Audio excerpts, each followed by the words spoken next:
ونؤمن به ونتوكل عليه ونعوذ بالله من شرور أنفسنا ومن سيئات أعمالنا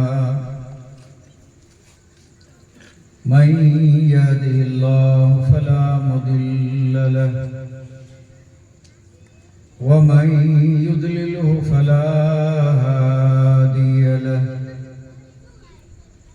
ونشهد أن لا إله إلا الله وحده لا شريك له ونشهد أن سيدنا ومولانا محمدا عبده ورسوله أما بعد فأعوذ بالله من الشيطان الرجيم بسم الله الرحمن الرحيم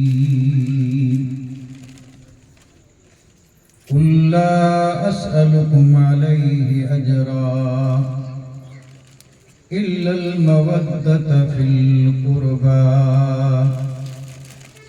آمنت بالله صدق الله مولانا العظيم وصدق رسوله النبي الكريم ونحن على ما قال من الشاهدين والشاكرين والحمد لله رب العالمين كما قال الله تبارك وتعالى في عظمة شان حبيبه إن الله وملائكته يصلون على النبي يا أيها الذين آمنوا صلوا عليه وسلموا تسليما اللهم صل على سيدنا مولانا محمد وعلى آل سيدنا مولانا محمد وبارك وسلم صلاة وسلاما عليك يا رسول الله صلاة وسلاما عليك يا حبيب الله کس زبان سے ہو گیا مدح شان اہل بیت کس زبان سے ہو گیا مدح شان اہل بیت مدح گوئے مصطفیٰ ہے مدح خان اہل بیت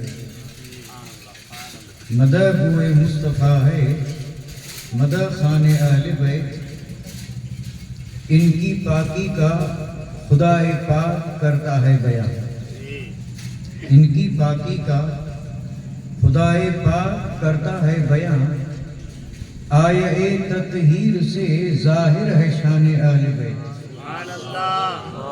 آیہ تطہیر سے ظاہر ہے شان اہل بیت اور ان کے گھر میں بے اجازت جبرائیل آتے نہیں ان کے گھر میں بے اجازت جبرائیل آتے نہیں قدر والے چاہتے ہیں عز و شان اہل بیت قدر والے چاہتے ہیں عز و شان اہل بیت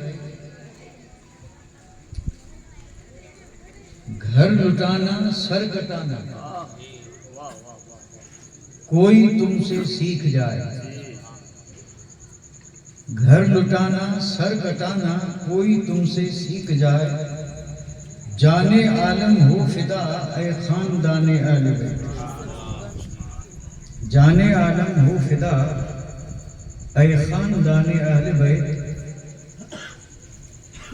رزم کا میدان بنا ہے جلوہ گاہ حسن و عشق رزم کا میدان بنا ہے جلوہ گاہ حسن و عشق اور کربلا میں ہو رہا ہے امتحان اہل بیت کربلا میں ہو رہا ہے امتحان اہل بیت اور اہل بیت پاک سے گستاخیاں بے باکیاں اہل بیت پاک سے گستاخیاں بے باکیاں لعنت اللہ علیکم اے دشمنان اہل بیت،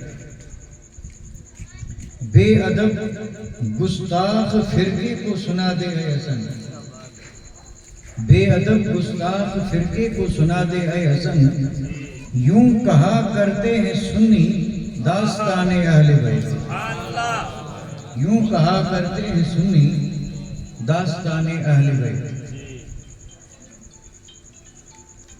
واجب الاحترام گرامی قدر ذی وقار علماء اعظام، محترم و مکرم سامعین کرام، عزت مآب خواتین اسلام، اللہ تعالیٰ کے فضل کرم اور اس کے احسان سے آج ہم اور آپ یہاں پر اس بابرکت محفل میں دو عظیم سے عظیم تر ہستیوں کی بارگاہ میں اپنی عقیدتوں اور اپنی محبتوں کا خراج پیش کرنے کے لیے حاضر ہوئے۔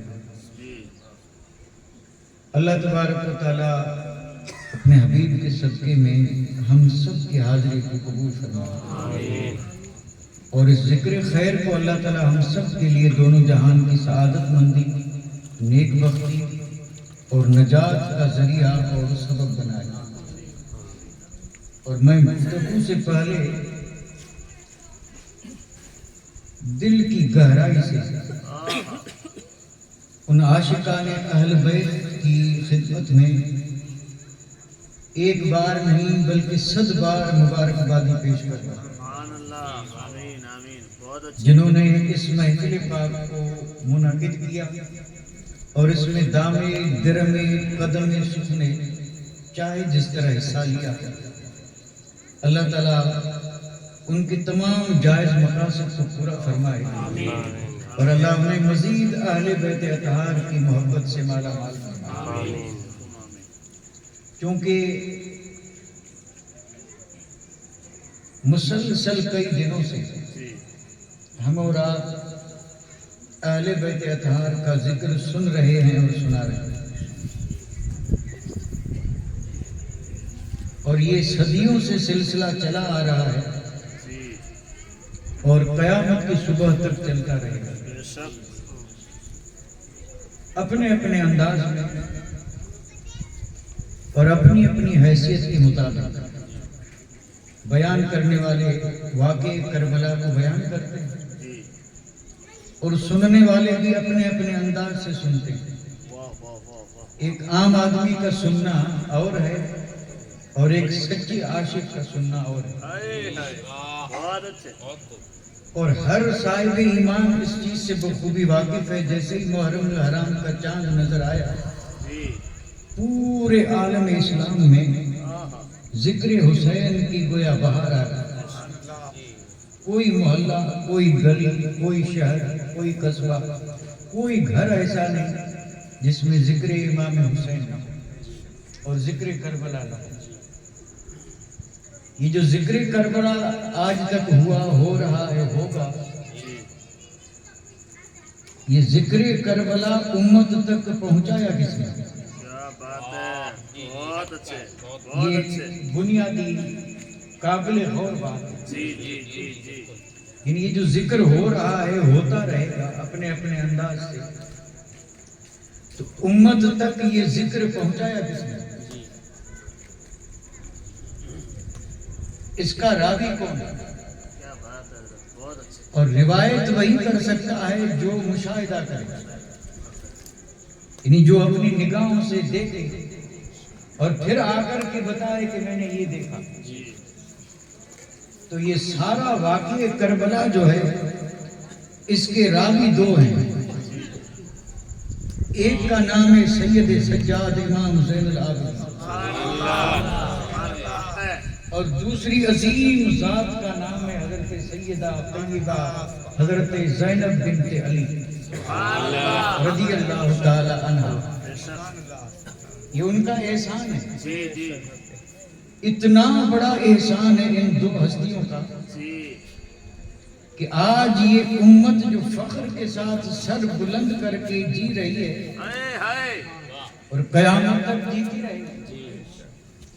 اور آج بھی اس امت میں جہاں جہاں پر اخلاق حسنہ، صبر، تقوی، پرہیزگاری، حق گوئی، حق پر جان دینے، مال لٹانے، ان ساری چیزوں کا امت میں جو جذبہ پایا جا رہا ہے، یہ جذبہ آیا کہاں سے؟ کیا بات ہے.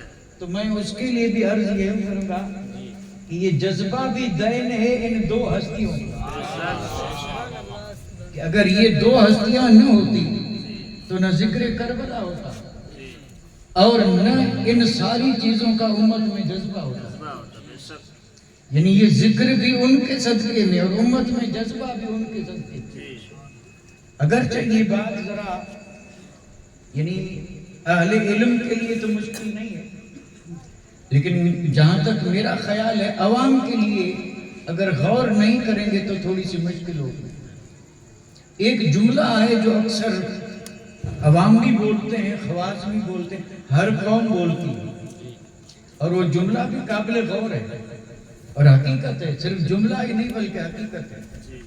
اور وہ حقیقت یہ ہے کہ جو قوم اپنی تاریخ سے غفلت برتتی ہے اور تاریخ سے روگردانی کرتی ہے اور تاریخ کو بھول جاتی ہے وہ قوم مٹ جاتی ہے. یعنی یہ پوری اقوام عالم کے لیے ایک قاعدہ ہے. یعنی اپنی ماضی کی تاریخ اسے یاد رکھنا ہے، اسے بھولنا نہیں ہے. اور جو قوم بھول جاتی ہے وہ قوم مٹ جاتی ہے. اور ظاہر بات ہے جب قوم ہی مٹ جائے تو پھر بچا کیا؟ یہ نہیں کہ قوم کی عزت مٹ جاتی ہے، رفعت مٹ جاتی ہے، شان مٹ جاتی ہے، شوکت، اس سے حکومت چلی جاتی ہے، نہیں، بلکہ سوچنے کی بات تو یہ ہے کہ قوم ہی مٹ جاتی ہے. تو اس سے ثابت کیا ہوا کہ قوم کو اپنی تاریخ جو ہے اسے یاد رکھنا اشد ضروری ہے. اشد ضروری ہے. کیوں اشد ضروری ہے؟ میں صرف بڑے اختصار سے عرض کر رہا ہوں. ضروری اس لیے ہے کہ یہ تاریخ ہی ہے جو یہ بتاتی ہے، تاریخ ہی یہ بتاتی ہے کہ یہ کام ضروری ہے لیکن کریں کیسے. کام ضروری ہے لیکن کریں کیسے. تو تاریخ بتاتی ہے کہ انہیں دیکھو جیسے انہوں نے کیا ویسے، جیسے انہوں نے کیا ویسے. اب اسی طرح اگر قوم چلتی رہے گی تو یکے بعد دیگر قوم عزت سے جیتی بھی رہے گی، آگے بڑھتی بھی رہے گی. بہت اچھے. اور اگر جیسے اگلوں نے کیا ویسے یہ نہیں کریں گے تو ظاہر بات ہے پھر یہ وہ کریں گے جو دشمن کر رہے ہیں. کیا بات ہے. اور جو دشمن کرے وہ قوم جب کرتی ہے تو وہ قوم جو تھی وہ نہیں رہے گی. بہت اچھا. اب یہ اسی میں ضم ہو جائے گی. جی. تاریخ اتنی ضروری ہے کہ اسے یاد رکھا جائے، یاد رکھا جائے. اب میں صرف دو پہلو آپ کی خدمت میں رکھ رہا ہوں، ذرا غور سے سنیں. جی بتاؤ. اسلامی تاریخ. اسلامی تاریخ کسی سے بھی آپ پوچھیں شروع کب ہوئی تو آپ کہیں گے حضور سے. یہ جو ہماری تاریخ ہے اسلامی تاریخ یہ حضور سے شروع ہوئی. اچھا، جب حضور تشریف لائے، دین لے آئے اور دین کے لیے رکاوٹیں پیدا ہوئی تو ان رکاوٹوں کا مقابلہ صحابہ نے کیا. صحابہ نے کیا. اور جب ان رکاوٹوں کا مقابلہ کیا تو جہاں جیسی قربانی کی ضرورت پیش آئی صحابہ نے وہ قربانی دی.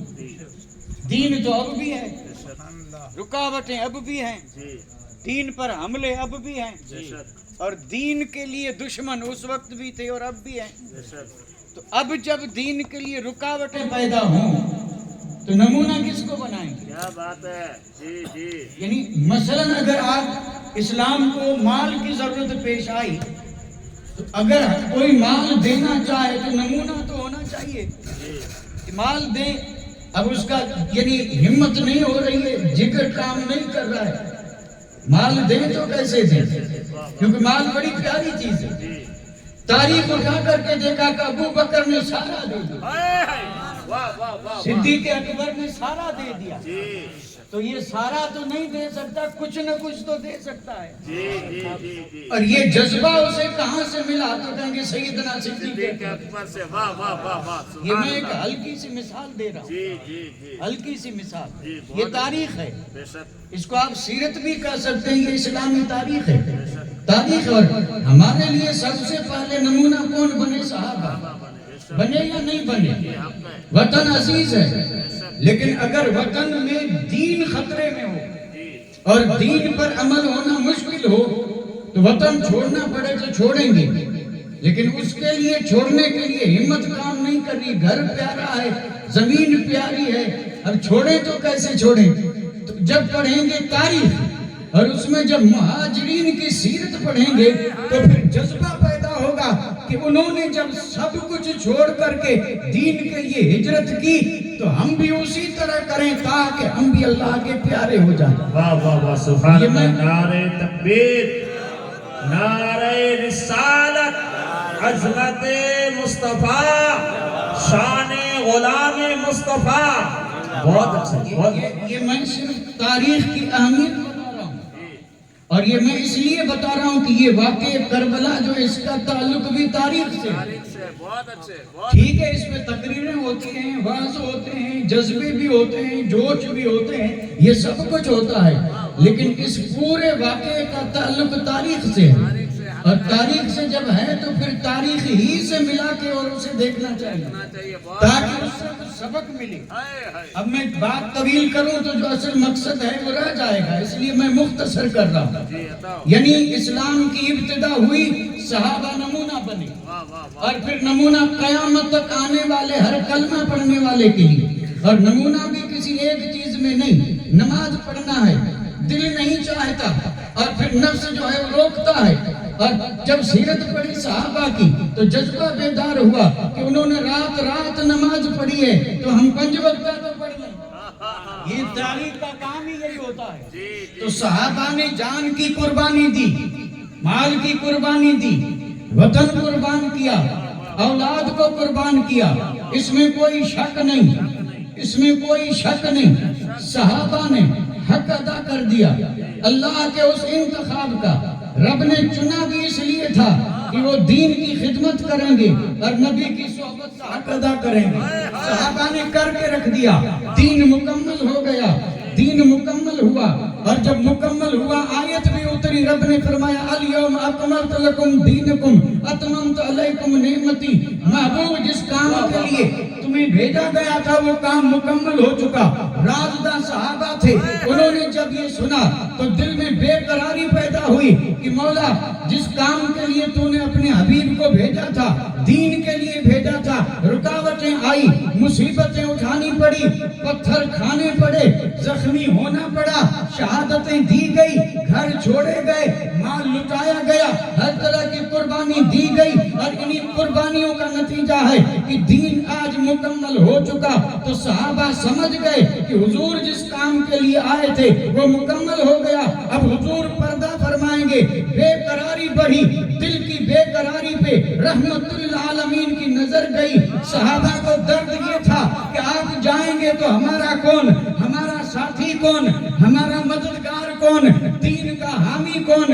دین تو قیامت تک رہے گا، رکاوٹیں آتی رہیں گی، دشمن حملے کریں گے۔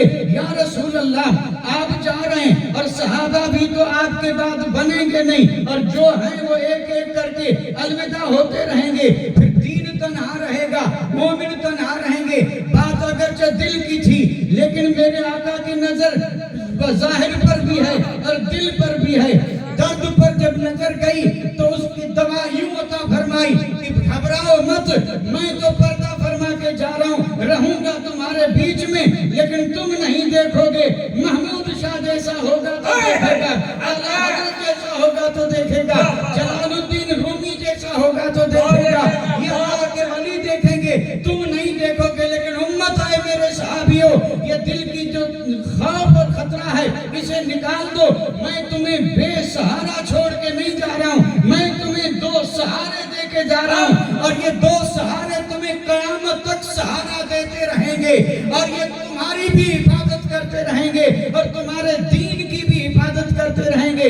صحابہ نے جب پوچھا یا رسول اللہ وہ 2 چیزیں ہیں کون سی؟ تو فرمایا ایک اللہ کی کتاب قرآن ہے اور دوسری میری آل اور اہل بیت پاک۔ سبحان اللہ، نعرہ تکبیر، نعرہ رسالت، عظمت مصطفیٰ، شان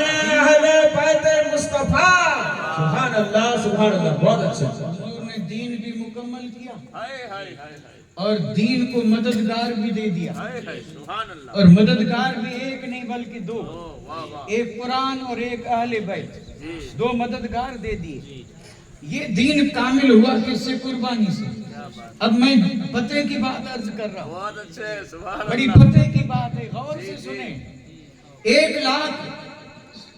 1,24,000 صحابہ تو حضور کے ساتھ حجۃ الوداع میں اور اتنی تعداد غالباً جو نہیں آئی تھی یہ صحابہ جو تھے گویا یوں سمجھ لیجئے کہ یہ یعنی 1,24,000 حجۃ الوداع میں حضور کے ساتھ تھے اس میں کوئی شک نہیں اب یہ صحابہ کرام جنہوں نے اتنی بڑی قربانیاں دی تو سب نے سب قربانی تو نہیں دی ہوگی کیا بات ہے جی جی یعنی صحابہ نے قربانی دی ہمیں بھی قربانی دینے کا حکم ہے وقت کی مال کی جان کی لیکن یہ صحابہ میں ہوں گے ایسے جس نے 1 یا 2 قربانیاں دی ہوں لیکن یہ ساری کی ساری قربانیاں جنہیں ملا کے دین کہا جائے یہ ساری کی ساری تو سب میں نہیں ہے سب مال صدیق اکبر نے دیا تھا سب نے تو نہیں دیا تھا کیا بات ہے آدھا حضرت عمر نے دیا تھا سب نے تو نہیں دیا تھا اولاد قربان کی تھی لیکن سب نے نہیں کی تھی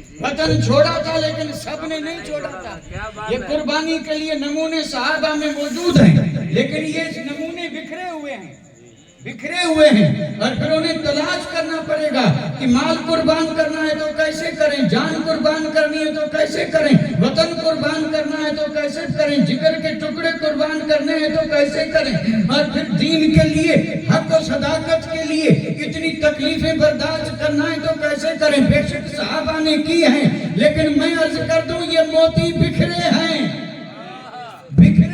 کہیں مال قربان کرنے والا کہیں جان قربان کرنے والا کہیں اولاد قربان کرنے والا اور کہیں وطن قربان کرنے والا لیکن قربان جاؤں مت تیری قسمت پر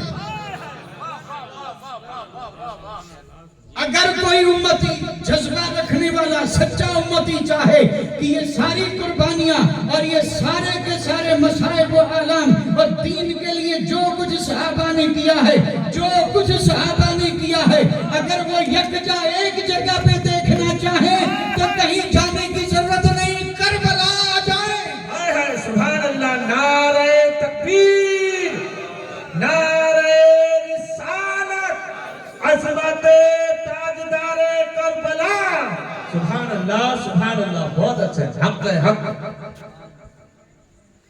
انہیں صحابہ نے بڑی قربانیاں دی الحمدللہ لیکن یہ سارے کے سارے جو قربانی کے مناظر ہیں اگر یکجا کا معنی ایک جگہ بھئی جیسے آج کل مول بنے ہیں میں صرف مثال کے لیے کر رہا ہوں ایک دور تھا بڑی لمبی بازاریں لگتی اور پھر اس میں الگ الگ دکانیں یعنی اس دکان پر یہ چیز اس پہ یہ اور پھر ایک چیز کے لیے پورے بازار کا چکر کاٹنا پڑتا اب دور ترقی کا اب مول بنے سوئی سے لے کے دھاگے سے لے کے اور ضرورت کی جتنی چیزیں ہیں وہ اسی ایک مول میں ملتی مول میں یکجا اسی کو کہتے ہیں یکجا ایک جگہ پر اسلام کے لیے صحابہ نے بڑی قربانیاں دی بے شک دی لیکن وہ بکھری ہوئی ہیں اگر یکجا دیکھنی ہے تو نواز رسول کو دیکھیں سید الشہداء امام علی مقام کو دیکھیں شہداء کربلا کو دیکھیں اہل بیت اطہار کو دیکھیں کربلا کا میدان دیکھیں یہاں ساری کی ساری قربانیاں یکجا ہیں وطن چھوڑنا ہے دل نہیں چاہتا تو ذرا دیکھ لے امام علی مقام میں وطن چھوڑائے وطن بھی مدینہ اسلام کو مال کی ضرورت پیش آئی امام علی مقام میں مال کی کوئی پرواہ نہیں کی اور آئی اولاد کی بات تو 1 2 نہیں 17 کم و بیش 17 جگر کے ٹکڑے ایک ہی جگہ پہ اسلام کے لیے قربان کر کے مسکراتے ہوئے نظر آئے وہ ذات امام علی مقام کی ہے اور پھر دنیا قیامت کی صبح تک بتا دیا لوگوں اگر دین سمجھنا ہے تو حسین سے سمجھو تم کیا جانو دین ہے کیا اسلام ہے کیا یہ اسلام وہ ہے جس اسلام پر علی اصغر بھی قربان علی اکبر بھی قربان محمد بھی قربان آن بھی قربان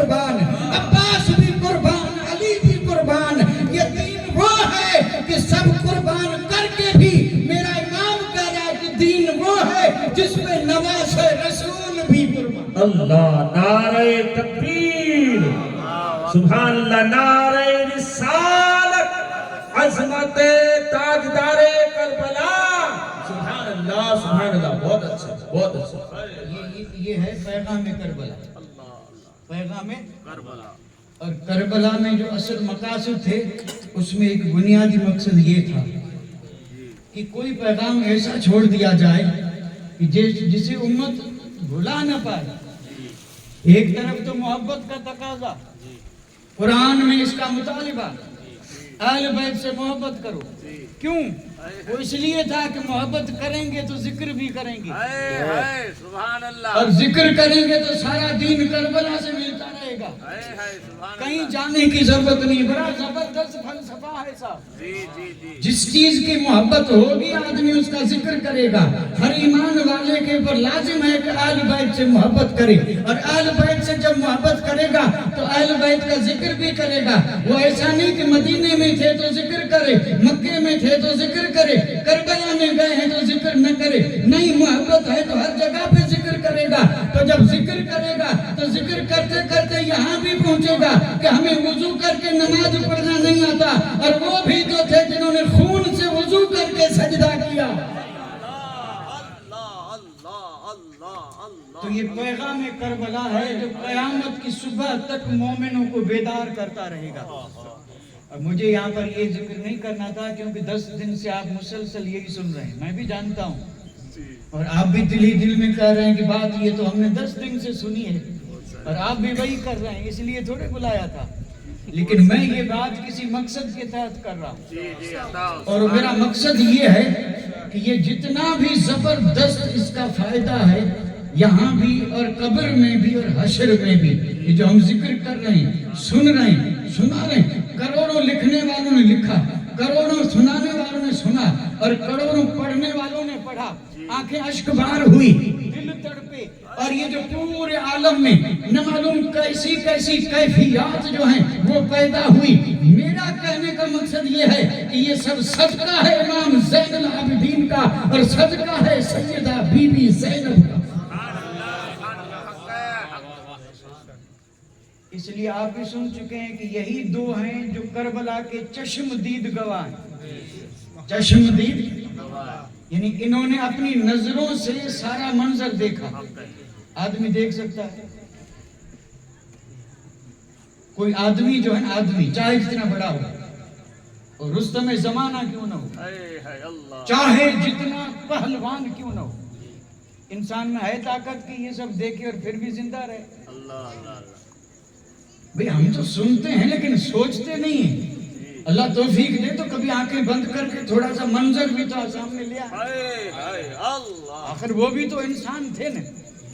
اور اس میں بھی آپ اندازہ فرمائیں، بی بی زینب یہ خاتون ہے نا، اور عورت کا دل تو شیشے سے بھی کیا ہوتا ہے، کمزور ہوتا ہے. ذرا سی چوٹ لگے ٹوٹ جائے. عورت کا دل اتنا کمزور ہے.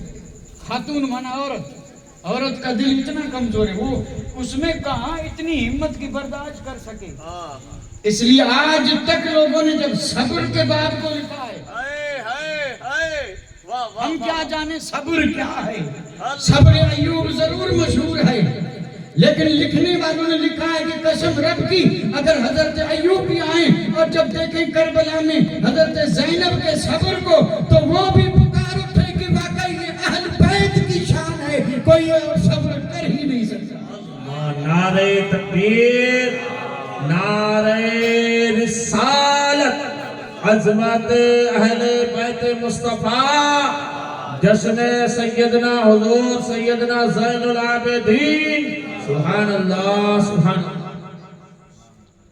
آپ حضرات نے مجھے جو عنوان دیا ہے نا 2 ہستیوں کا، ان 2 ہستیوں کے صرف جو اوصاف جمیلہ ہیں نا، اگر صرف ان کی فہرست بیان کریں نا، یعنی اس میں تفصیل نہیں، میں اپنی بات کر رہا ہوں، یعنی جو ان کے اوصاف جمیلہ بھی ہم تو نہیں سمجھتے نا، ہم سمجھتے ہیں خوبیاں،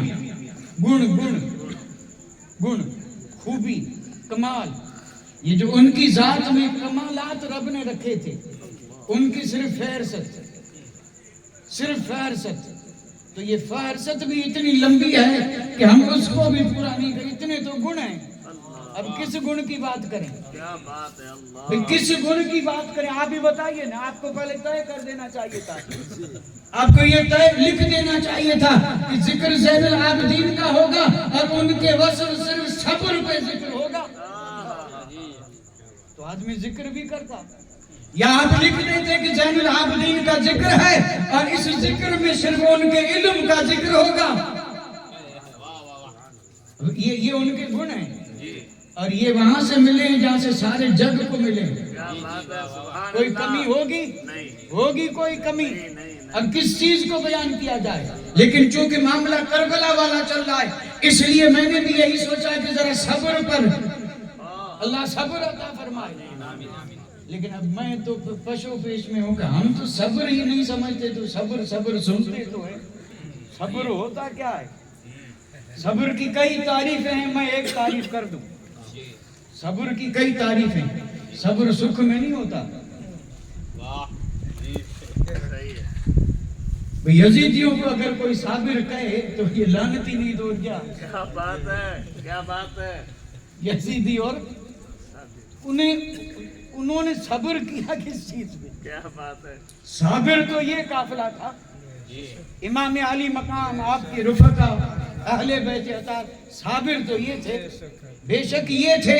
اور پھر قرآن مجید نے یہ فیصلہ کر دیا کہ ہتھیار ان کے ساتھ ہیں، دولت ان کے ساتھ ہے، دھن ان کے ساتھ ہے، فرات کا پانی ان کے ساتھ ہے، سب ان کے ساتھ ہے، کیڑے مکوڑے یہ سب ان کے ساتھ ہیں، لیکن قرآن نے کہا اللہ ان کے ساتھ ہے۔ اللہ ان کے ساتھ ہے۔ اب بتائیے، جن کے ساتھ اللہ ہو وہ جیتا یا وہ جیتے؟ سبحان اللہ!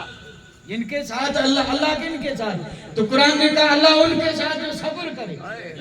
اور صبر کون کر رہا تھا؟ صبر تو یہ مقدس قافلہ کر رہا تھا۔ اور اس میں بھی میں عرض کروں گا، اگر صبر کے پیمانے پہ آ کے دیکھیں تو صبر میں بھی سب سے اونچا نام سیدہ زینب کا، صبر میں بھی سب سے اونچا نام امام زین العابدین کا۔ وہ سارے کے سارے صابر تھے، لیکن ایک وقت آیا، امتحان پورا ہو گیا، انہوں نے کہا مولا تیری قسم ہم کامیاب ہو گئے، فزت برب الکعبہ، سب نے کہا ہم کامیاب، جو بھی شہید ہوا کامیاب ہوا۔ ان کا صبر وہاں پورا ہو گیا، اور وہیں سے حضرت زینب اور امام زین العابدین کے صبر کی شروعات ہوئی۔ اور یہاں جب دیکھتے ہیں تو یہی وہ ہستیاں ہیں کہ وہ اگلے صبر میں بھی صابر ہیں اور پچھلے صبر میں بھی صابر ہیں۔ اب بڑھ گئے کہ نہیں؟ میں موازنہ نہیں کر رہا ہوں، میں تو صرف سمجھانے کی کوشش کر رہا ہوں۔ صابر سب تھے، لیکن ایسا بھی کوئی صابر، زینب جیسا بھی کوئی صابر، اگر ان کی زندگی کا ایک ایک واقعہ شروع سے بیان کیا جائے تو قسم رب کی تکلیفیں آتی ہیں، دنیا درد غم رنج کی جگہ ہے، یہاں سکھ بھی ہیں دکھ بھی ہیں، لیکن قربان جاؤں ان ہستیوں پہ، انہوں نے جیسے آنکھ کھولی ہے امتحان شروع ہوا ہے، اور جب تک رب کی بارگاہ میں نہیں پہنچے تب تک وہ امتحان کے میدان میں ہیں۔ ایسی ہستیاں بہت کم ملیں گی۔ ہم اسکولوں میں کالجوں میں بھی دیکھتے ہیں، وہ پڑھتے ہیں 3-4 مہینے پڑھتے ہیں، پھر امتحان ہوتا ہے، سال بھر پڑھ کے پھر امتحان ہوتا ہے، تکلیفیں آتی ہیں تو مومنوں کا امتحان ہوتا ہے، لیکن زندگی میں 1 بار یا 2 بار ہوتا ہے، اور اس میں بھی اگر صبر کرے تو کامیاب ہے، اور بے صبری کی تو ناکامیاب ہو گیا۔ یہ صبر اور یہ امتحان بندے کے درجے مقام اور اس کی رفعت کے مطابق ہوتا ہے۔ اس پر میں کچھ بھی نہیں بولوں گا، کیونکہ ایک الگ عنوان ہے جو آپ نے کہیں نہ کہیں سنا ہوگا، کہیں نہ کہیں سنا ہوگا۔ یہ قانون قدرت ہے، رب کی بارگاہ میں جس کا جتنا اونچا مقام ہوتا ہے اس کی کسوٹی، اس کا امتحان بھی اتنا ہی سخت ہوتا ہے۔ باقی کچھ یاد نہ رہے تو اتنا یاد رکھیں، جس بندے کا رب کی بارگاہ میں جتنا درجہ بلند ہوتا ہے اللہ اس کا امتحان بھی اتنا ہی سخت لیتا ہے۔ دلیل دوں، سب سے زیادہ اعلیٰ مقام، اونچا مقام نبیوں کا ہے، پھر ان سب سے اونچا مقام ہمارے نبی کا۔ میرے آقا نے فرمایا اشد البلاء الانبیاء فالامثل ثم الامثل فالامثل، میرے آقا نے فرمایا سب سے زیادہ آزمائش اور امتحان تو نبیوں کی ہے. اب بتائیے نبیوں کا اونچا مقام سب سے اونچا، تو سب سے زیادہ ابتلا آزمائش کس کی؟ اور اگر پڑھنا چاہیں تو حضرت آدم سے لے کے اور حضرت عیسیٰ تک پڑھ لیں نبیوں کی سیرت. کیسے کیسے آزمائے گئے. کیا یہ آزمائش کم تھی کہ آرا چل رہا ہے سر کے بیچ میں، سر کے بیچ میں آرا چل رہا ہے، اور جیسے لکڑی کو آرے سے دو حصے کیا جاتا ہے ویسے آرے سے جسم دو حصے ہو رہا ہے، اور رب فرما رہا ہے کہ اف مت کرنا، اے میرے بندے اف مت کرنا، چلنے دے آرا. اگر اف کرے گا تو اس رجسٹر سے شاید نام ہی نکل جائے. اف بھی نہیں کیا، دو حصے ہو گئے لیکن اف تک نہیں کیا. کیوں؟ اس لیے کہ وہ تو یہی کہتے ہیں کہ جیسے دنیا نعمتوں سے راضی ہوتی ہے ویسے ہم تکلیفوں پہ راضی ہوتے ہیں، کیونکہ ہماری تکلیف میں رب راضی، جس میں رب راضی اس میں سب اور ہم راضی. تو اگر ایک ایک کر کے ذکر کریں تو آپ نے یہ بھی تو سنا ہوگا نا، حضرت سیدہ طیبہ طاہرہ حضرت زینب کا یعنی سن ولادت جو ہے نا اگرچہ اختلاف ہے لیکن 5 پہ اتفاق ہے، 5 ہجری، یعنی آپ کی ولادت 5 ہجری. اچھا حضور کا وصال 11، حضور کی نکاح کرم میں رہی، گود میں رہی، اور حضور کی پیٹھ پہ سوار رہی. یہ بھی روایتیں ملتی. نماز میں جیسے حسنین آ کے پیٹھ میں بیٹھتے تھے ویسے حضرت زینب بھی آ کے پیٹھ سے بیٹھتی، اور جب تک نہ اترتی حضور سجدے سے سر نہیں اٹھاتے. آپ نے گود میں بٹھایا، پیار کیا، پروان چڑھایا، کیا کچھ نہیں دیا ہوگا.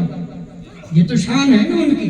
نام بھی خود حضور نے رکھا، گھٹی بھی حضور نے دی. اب یہ ان کی سیرت کے پہلو ہیں جو ابتدا ہے. یعنی حضرت زینب سن 5 ہجری میں پیدا ہوئی، حضور سفر میں ابھی آئے نہیں ہیں. خاتون جنت نے مولا علی سے کہا نام رکھو. حضرت علی نے کہا پہلے جو بچے ہوئے کیا نام ان کے میں نے رکھے تھے. کہا آپ نے تو نہیں رکھے، ابا حضور نے رکھے تھے. فرمایا آنے تو خود رکھیں گے.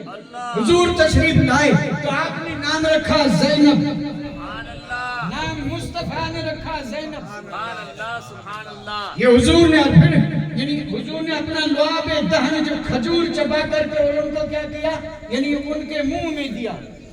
کتنا فیض ملا ہوگا. اچھا ہے کسی میں دم جو اس کی تشریح کر سکے کہ حضور کا لعاب دہن جس کے منہ میں آ جائے اسے کیا کچھ ملا، اور اگر کیا کچھ ملا یہ دیکھنا ہو تو بغداد چلے جائیں. تو بہت برسوں بعد کی بات ہے، برسوں بعد کی بات ہے. غوث اعظم کو حضور نے لعاب دہن دیا تو کیا ملا؟ آپ کہیں گے قوت گویا ہی ملی. یعنی غوث اعظم تقریر نہیں کرتے تھے. لوگوں نے کہا آپ کے پاس اتنا علم ہے تقریر کیوں نہیں کرتے؟ تو انہوں نے کہا میں عجمی اور یہ عربی، ہمت نہیں ہوتی. زور کے وقت کا واقعہ، حضور تشریف لائے، ذرا منہ کھول. آپ نے منہ کھولا، آپ نے لعاب دہن دیا 7 مرتبہ. پھر مولا علی آئے اور لعاب دہن دیا. حضور کا لعاب دہن غوث اعظم کے منہ مبارک میں جانا تھا کہ اب جو خطاب شروع کیا تو انسان بلکہ یہ جن جو ہے نا وہ بھی دنگ رہ جاتے. اور آپ کے اس خطاب کا عالم یہ تھا کہ بغداد میں آپ خطاب کر رہے ہیں اور پوری دنیا میں جو جن جہاں ہے وہ وہیں بیٹھا ہے. اور اس سے پوچھے بھائی ساری ڈیوٹیاں یہ وہ عاملوں کو چھوڑ کر کے اپنی بستی چھوڑ کے بیٹھتا غوث اعظم کا خطاب سن رہا. یہ لعاب دہن کا اثر ہے، یہ لعاب دہن کا اثر ہے. اور یہی لعاب دہن حضرت زینب کو ملا تھا. اثر دیکھنا ہو تو کوفے میں دیکھیں، اثر دیکھنا ہو تو دمشق میں دیکھیں. نعرہ تکبیر، نعرہ رسالت، عظمت مصطفیٰ، شان سیدہ بی بی زینب. شاید آپ کا ذہن ابھی اس وقت وہاں تک نہ پہنچا ہو. کربلا کے بعد یہ قافلہ جب کوفے پہنچا تھا تو حضرت زینب نے وہاں بھی خطبہ دیا تھا. دمشق میں یزید کے دربار میں خطبہ دیا تھا. اور آج بھی مورخین لکھتے ہیں کہ اگر کسی نے دیکھا نہ ہو کہ خطبہ کون دے رہا ہے، باہر سے صرف آواز سنتا تھا تو کہتا تھا جیسے علی بول رہے ہیں، جیسے علی بول رہے ہیں. اور حضرت زینب کے اس خطبے کی آج بھی دھوم ہے. لیکن ہم سناتے کیوں نہیں؟ اس لیے کہ سمجھتے ہی نہیں، کیا بات ہے. اور سمجھتے بھی ہیں تو وہ چیزیں ہمیں یاد نہیں رہتی. حضرت زینب کا خطبہ کوئی معمولی الفاظ کیا ہوں گے؟ بات ہے حضرت عطا. آپ کی مقدس زبان سے جو الفاظ نکلے تھے، جو رب کی حمد نکلی تھی، جو حضور کی ثنا نکلی تھی، اور پھر آپ نے جو یزیدی دربار میں یزیدیوں کی جو کلئی کھولی تھی، یزید بیٹھا ہے اور آپ، یعنی یہ مرد پہلوان کا بھی کام نہیں ہے، دربار میں بادشاہ ہے، دربار کے سامنے حق بات اس کے منہ پہ کہے، اور وہ بھی کئی دنوں کا سفر ہے، جگر زخمی، جسم زخمی، آنکھیں نم، بھوک ہے، پیاس ہے، زین العابدین بیمار ہیں، شہزادیاں بیٹھی ہیں، تن پہ کپڑا نہیں ہے، درد کی کوئی کمی نہیں ہے، لیکن جب باری آئی حق بات کہنے کی تو حق بولنا شروع کیا. آواز سن کے علی یاد آئے. یہ اسی میرے آقا کے لعاب دہن کا اثر تھا جو میرے آقا نے عطا فرمایا تھا. اور حضور تو جانتے تھے کہ یہ اس لیے دے رہا ہوں کہ ایک دن آئے گا، ایک وقت آئے گا کہ دنیا میں خطیب تو بہت گزرے ہیں، لیکن ایک خاتون خطیب بن کر کے اور دنیا کے سارے خطیبوں کو سر جھکانے پر مجبور کر دے، اور بڑے بڑے مبلغ اور بڑے بڑے فصیح جو ہیں وہ بھی سر جھکا کے کہہ دیں کہ ہم چاہے جتنے بڑے ہوں لیکن اہل بیت کے قدموں کو چھو نہیں سکتے. اہل بیت ہے اور ہم. حضرت زینب کی زندگی کی شروعات ہی مصائب سے ہوئی ہے، آلام سے ہوئی ہے. آپ اندازہ فرمائیں، حضرت زینب تقریباً 6 یا 5 سال کی ہیں، اور 5 سال کا بچہ ہمارا بھی کچھ شعور رکھتا ہے، یہ ہمارا بچہ ہے. اور وہ کیا ہمارے بچوں اور ان کو قیاس کریں گے؟ جیسے ہمارے بچے ہیں ویسے وہ بچے تھے؟ نہیں تھے نا. اس لیے کہ ہمارے بچے بچے ہیں اور وہ نور ہیں. وہ کیا ہے؟ نور ہیں. اور ظاہر بات ہے نور وہ ہوتا ہے جو روشن ہوتا ہے، اور جہاں روشنی ہوتی ہے وہاں کچھ بھی چھپا نہیں رہتا. کچھ بھی چھپا، پھر یہ نہیں کہ بچے ہیں. بچے ہوتے تو ان کی سندیں حدیثیں نہ لی جاتی. امام حسن کی حدیثیں ہیں، انہوں نے روایت کیا اور بڑے بڑے محدثین نے اس روایت کو لیا ہے.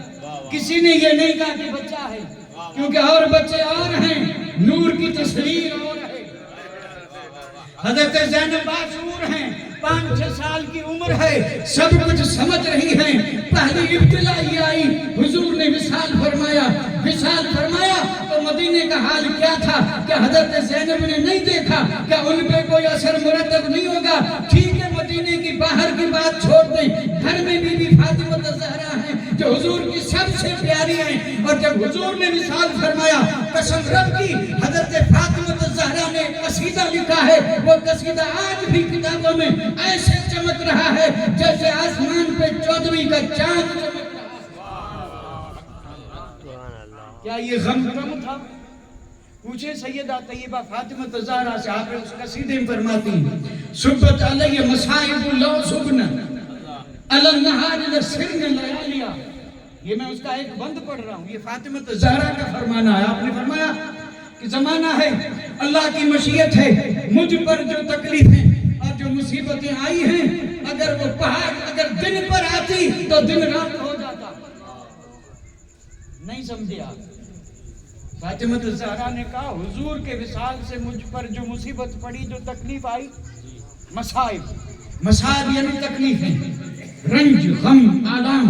فرماتی حضور کے وصال سے مجھے جو رنج پہنچا، جو تکلیف پہنچی، اگر یہ تکلیف دن پہ آتی نا تو دن رات ہو جاتا، دن رات ہو جاتا. لیکن فاطمہ صبر کر رہی ہے، تو کیا حضرت زینب نے اس صبر کو نہیں دیکھا؟ کیا بات ہے. تو کیا فاطمہ صبر کر رہی تھی تو زینب دھاڑے مار کے رو رہی تھی؟ یہ تو ابتدا ہے حضرت زینب کے صبر کی. فاطمہ کو صبر کرتے دیکھا تو ننھی زینب بھی صبر کر رہی ہے. اور ابھی کچھ عرصہ بھی نہیں گزرا، 6 مہینے بھی نہیں ہوئے تھے کہ خود فاطمہ الزہرا نے وصال فرمایا. یہ دوسری آزمائش ہے حضرت زینب کی. یعنی کسی بھی بچے کی ماں کا وصال ہو جائے اور بچہ ہوش والا ہو، سمجھدار ہو، اس پر کیا گزرتی ہے؟ اس پر تو وہی اللہ محفوظ رکھے، اس کا اندازہ صرف دیکھنے سے نہیں ہوتا. یہ تو وہی کر سکتے ہیں جن کا یہ امتحان ہوا ہو کہ بچپن میں اگر کسی کی ماں فوت ہو جائے تو پھر کئی طرح کے سوالات آتے ہیں کہ اب اس کی پرورش کون کرے گا, پروان کون چڑھائے گا, ادب کون سکھائے گا, تعلیم کون دے گا, گھریلو کام کاج کرنے کی تربیت کون دے گا. زینب 5-6 برس کی ہیں اور فاطمہ الزہرا کا وصال ہو گیا. اب پرورش کس نے کی؟ فاطمہ الزہرا تو وصال کر گئی تو وہ پرورش کی مولا علی مشکل کشا نے. اور امام حسن امام حسین بڑے ہیں, تھوڑے سے بڑے ہیں, لیکن اب پرورش کا ذمہ سب ان پہ آیا ہے. اور پھر یہ بھی کوئی کم مصیبت تھی کہ ابھی 6 مہینے ہی نہیں ہوئے حضور کے وصال کو کہ فاطمہ الزہرا نے وصال فرمایا.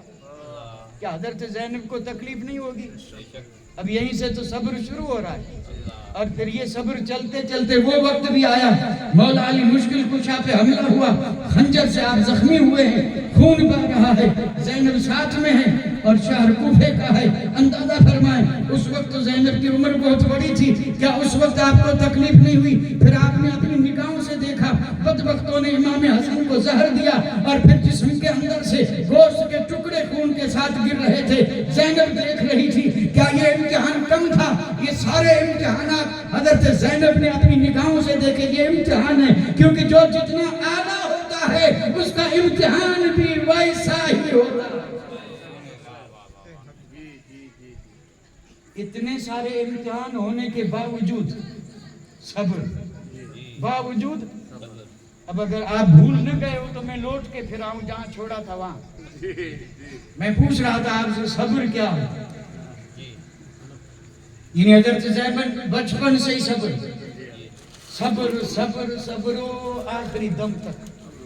آخری دم سیرت پڑھ لیں کہ کربلا کے بعد بھی حضرت امام زین العابدین اور حضرت زینب پر یہ مصیبتیں تکلیفیں کم نہیں ہوئی, بڑھتی ہی گئی.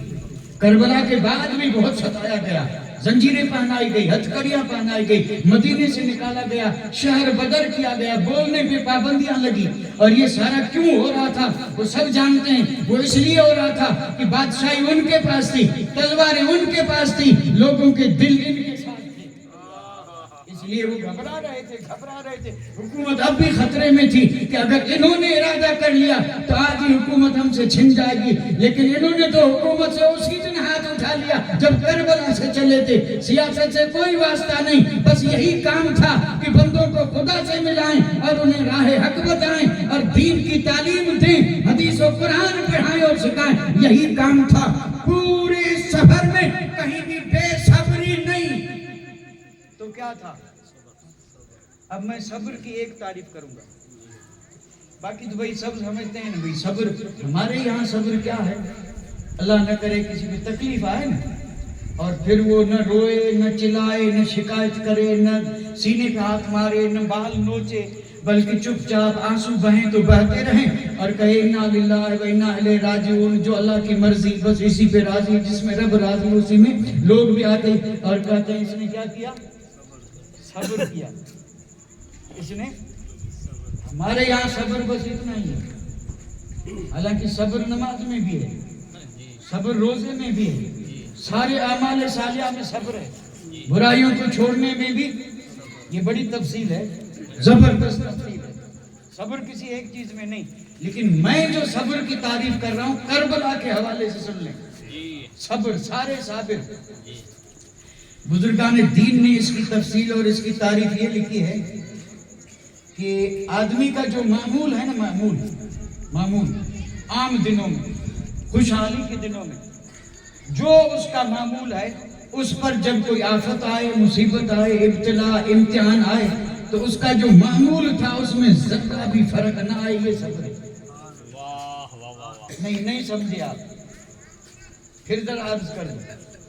ایک مومن, ظاہر بات ہے مومن ہے تو اس کا کچھ نہ کچھ معمول ہوگا نا. معمول یعنی رات دن کا عمل. معمول سے مراد یہ ہے کہ اٹھتا تو ہے لیکن اٹھا تو اٹھ کر کے اس نے کیا کیا؟ روز کرنا ہے. ایمان والا جو کرتا ہے وہ جانتے ہیں کیا کرتا ہے؟ وضو کرے گا. یہ اٹھ کر کے کیا کرے گا؟ وضو. یہ اس کا معمول ہے. اور وضو کر کے پھر تہجد پڑھے گا, یہ معمول ہے. تہجد پڑھ کے تسبیح پڑھے گا, یہ معمول ہے.